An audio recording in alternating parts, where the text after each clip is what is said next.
The Sonic the Hedgehog films are lovely little movies, we all know that, and while I do have my reservations about the second film, they are decently crafted and definitely scratch that Sonic movie itch that we've been waiting for nearly 30 years. But before the Sonic movie, there was a Sonic film that was less well received, that being the 2013 Sonic fan film.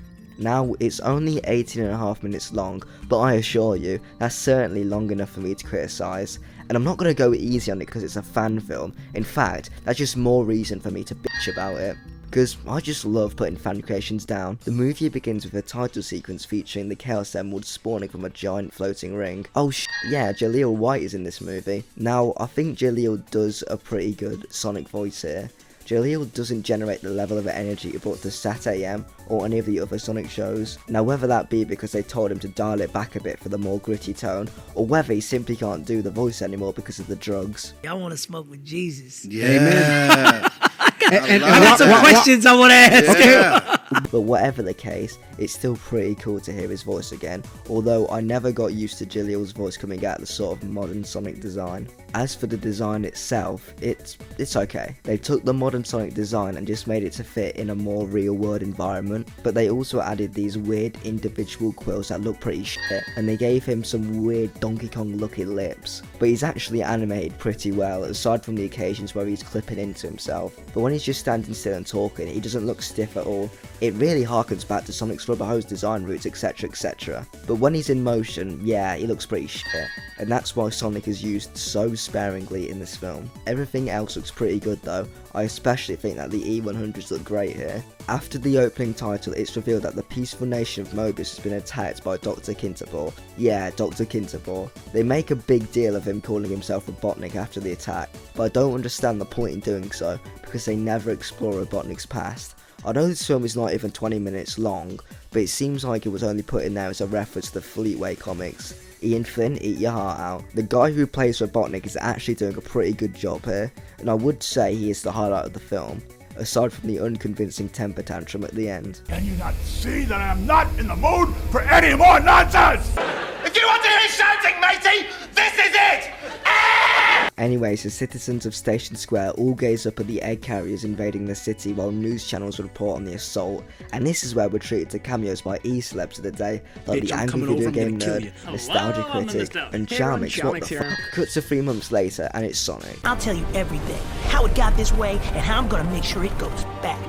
He never told us anything. I thought it would be like the Sonic movie where he narrates the film at the beginning and the end, but no, this never happens again. So after Sonic saves Doug Walker of Channel Awesome fame, we are treated to a scene of Robotnik interrogating a human for information on the Blue Blur, in what is probably the worst scene in the film. Firstly, I can at least commend them for making this all practically, and it doesn't look too bad, but this scene houses two awful lines. Humanity used to be a God-given right.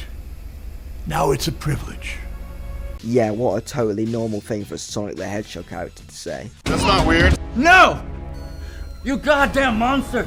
Could you not have asked him for a better take? Christ, I know 15-year-olds were at better at school musicals. What the fuck? Disregarding the shit acting, I think this shows that the script needed a couple more rewrites, because shouting, "You goddamn monster," to a guy dressed in red pyjamas and a yellow cape is certainly a little bit goofy. Cut to 4 gun agents. Wait, 4? Just 4? Surely Gun in this order would be on the same scale as the Gun of the games, you know, a massive governmental special task force. But they deploy 420-somethings to destroy an egg carrier with a tennis ball machine. And before you bitch about them not having a large enough cast for a gun army, in the behind the scenes, these 4 were originally going to be freedom fighters, which I think would have suited the scene way more, as it would make more sense for Sonic to join up with freedom fighters instead of Gun. Buzz bombers! They're not buzz bombers, you fucking idiot. Wait, what is the point of buzz bombers anyway? Why does Robotnik mass produce the more advanced E100 robots, but also spend the resources to mass produce badniks? That's kinda silly. So after the gun agents get attacked by the badniks, Sonic saves them.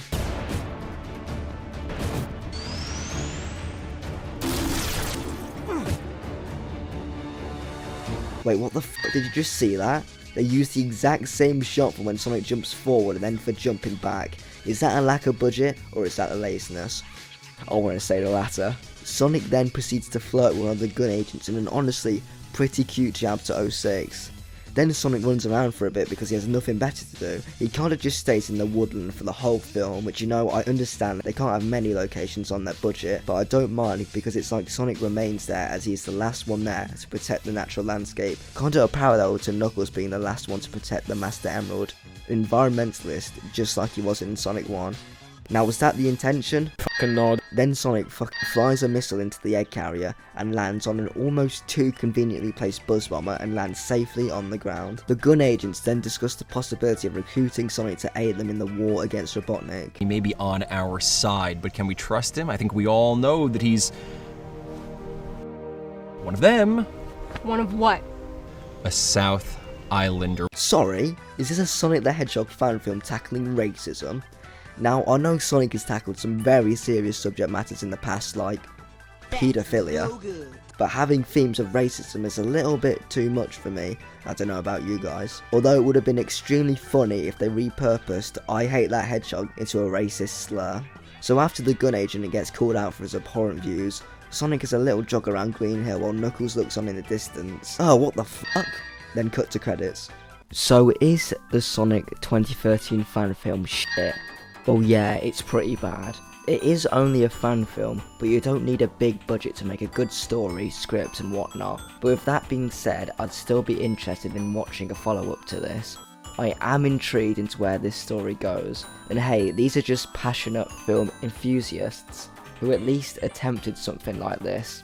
If some people enjoyed watching this, they can probably consider their endeavours successful, even if those people happen to be criminals.